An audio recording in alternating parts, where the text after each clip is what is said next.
For kidney patients, your morning coffee might be more dangerous than you think. People with kidney disease often love their daily coffee fix. But when kidney function declines, the body struggles to filter out caffeine effectively.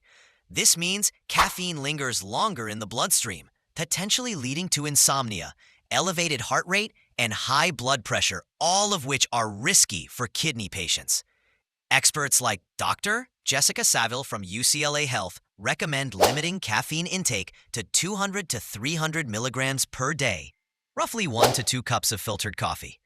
Always drink in the morning, not in your bedtime, to avoid disrupting sleep and stressing your cardiovascular system. But caffeine is just part of the problem. Many coffee drinkers unknowingly add ingredients harmful to their kidneys. Milk or creamers, high in phosphorus and potassium, refined sugar, or artificial additives can worsen electrolyte imbalance and increase metabolic load. Dr. Shivani Bhatia from the Florida Institute of Clinical Nutrition advises opt for black coffee or use plant-based milk alternatives low in potassium, such as unsweetened almond or rice milk.